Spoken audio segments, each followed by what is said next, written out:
Hi everyone. Serial इस प्यार को क्या नाम दूं एक बार फिर की अपडेट लेकर हम आ गए हैं। हम एपिसोड की शुरुआत में देखेंगे कि सेजल को दरवाज़ा खुलने की आवाज़ आती है। जैसे ही वो उठने वाली होती है तो उसका पति उसे कहता है कि रात को तो जासूसी करना बंद कर दो। वो दरवाज़ा श्लोक खोलता है ताकि वो आस्था को मंदिर ले जा सके। श्लोक आस्था को मंदिर ले जाता है और वहाँ पर आस्था से कहता है कि इसी अग्नि को हमने साक्षी मानकर 7 फेरे लिए थे। इसी के सामने हमारी शादी हुई थी ना, तो आज इसी के सामने मैं तुम्हें सारा सच बताने वाला हूँ। मैं तुमसे सिर्फ और सिर्फ नफ़रत करता हूँ और मेरी नफ़रत की वजह आज तुम जान ही लो। हमेशा मुझसे जवाब मांगती हो। आस्था कहती है कि हाँ श्लोक, मुझे बता दीजिए क्यों करते हैं आप मुझसे इतनी नफ़रत। श्लोक कहता है कि आस्था, जब हम पहली बार मिले तो तुमने कैसे मेरी इंसल्ट कर दी थी ट्रेन में, जब मेरे पास टिकट नहीं थी और तुम्हारी वजह से मेरे बाबा को कितना जलील होना पड़ा।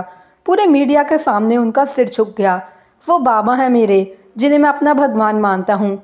तुम्हारी वजह से उन्हें इतनी ज़्यादा जिल्लत सहनी पड़ी।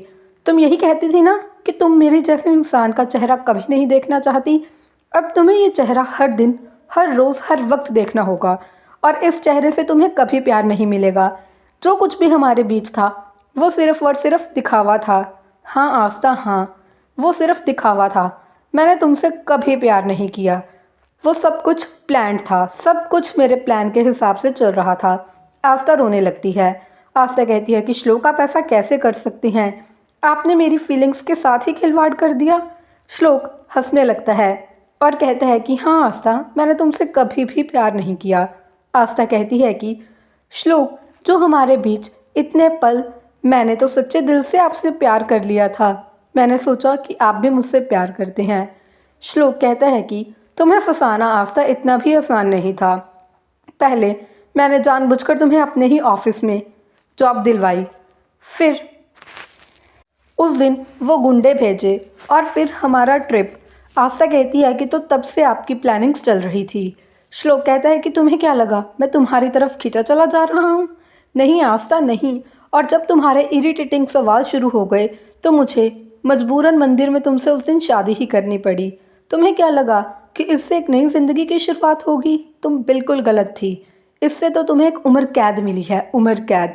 आस्था रोने लगती है और श्लोक से कहती है कि आप शादी की पवित्रता तो क्या, इसका मतलब तक नहीं समझते। मैं कमज़ोर नहीं थी, मैं आपसे सच्चा प्यार करती थी। मेरी सबसे बड़ी गलती है कि मैंने आई बाबा की बात भी नहीं मानी और आप पर ही विश्वास किया। श्लोक, आपने मेरा विश्वास तोड़ दिया। आप बहुत ही गिरे हुए इंसान हैं और आपकी सोच बहुत छोटी है। श्लोक वहाँ से चला जाता है। आस्था श्लोक के साथ बिताए पुराने पल याद करती है, लेकिन जैसे तैसे वो खुद को संभाल कर श्लोक के घर ले आती है और कहती है कि जब उन पलों में आप मेरे साथ ही नहीं थे, वो सब दिखावा था, तो फिर मेरा इस घर में रहने का क्या फ़ायदा। आस्था अपना सामान पैक करने लगती है। आस्था जैसे ही सूटकेस उठाकर जाने वाली होती है तभी श्लोक आ जाता है और पूछता है कि मैडम, कहीं जाने की तैयारी है? तो आस्था कहती है कि मैं इस घर में नहीं रहूँगी, आप ही रहिए अपने इस फ़रेब की दुनिया में। मैं आपकी इस झूठी दुनिया से बहुत दूर जा रही हूँ। श्लोक कहता है कि सोचो, अगर तुम्हारे आई बाबा को इस सब के बारे में पता चलेगा तो उनका दिल ही टूट जाएगा, उन्हें कितना बुरा लगेगा। आस्था कहती है कि हाँ श्लोक, बुरा तो उन्हें लगेगा, लेकिन अगर मैं यहाँ दब कर रहूँगी तो उन्हें और ज़्यादा बुरा लगेगा। आपको क्या लगा कि मैं कमज़ोर लड़की हूँ जो आपके ऐसे व्यवहार को बर्दाश्त करती रहूँगी और यूं ही खुद खुद कर मरती रहूँगी? श्लोक कहता है कि आस्था, तुम इतनी मासूम क्यों बन रही हो? तुमने इतना बड़ा घर कभी नहीं देखा होगा। आस्था कहती है कि मैं ये घर देखकर यहाँ नहीं आई थी, आपसे प्यार करके यहाँ आई थी, लेकिन मुझे शर्म तो आप पर आती है। आप इतने बड़े घर में रहते हैं लेकिन फिर भी आपकी सोच बहुत ही छोटी है। आस्था से श्लोक कहता है कि तुम कहीं नहीं जाओगी। आस्था कहती है कि श्लोक, यहाँ से तो मैं जाऊँगी और अगर आपने मुझे रोका तो मैं डोमेस्टिक वायलेंस का झूठा केस बनाकर आपको फंसा दूँगी। तो श्लोक कहता है कि आस्था, मेरी बात सुनो। तुम आई बाबा को तो जैसे तैसे संभाल लोगी, लेकिन समाज का मुंह कैसे बंद करवाओगी? समाज तरह तरह की बातें करेगा कि अपने पति को ही छोड़कर आस्था यहाँ आ गई। तुम उनका सामना कैसे करोगी? पूरी दुनिया है तुम्हारे सामने।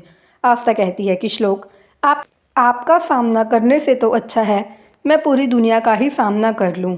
अब मुझे जाने दो। श्लोक आस्था से गुस्से में कहता है कि जब मैंने कह दिया तुम कहीं नहीं जाओगी तो इसका मतलब तुम कहीं नहीं जाओगी। फ्रेंड्स, यहाँ पर जो आस्था है वो श्लोक के साथ रहना नहीं चाहती और श्लोक अब उसे मजबूर कर रहा है। तो ये देखना इंटरेस्टिंग होगा कि क्या आस्था श्लोक को छोड़कर अपने घर चली जाती है या फिर वो श्लोक के साथ ही रहेगी और क्या होगी इनकी अब ज़िंदगी। ये देखने के लिए इस वीडियो को लाइक करके चैनल को सब्सक्राइब कर देना।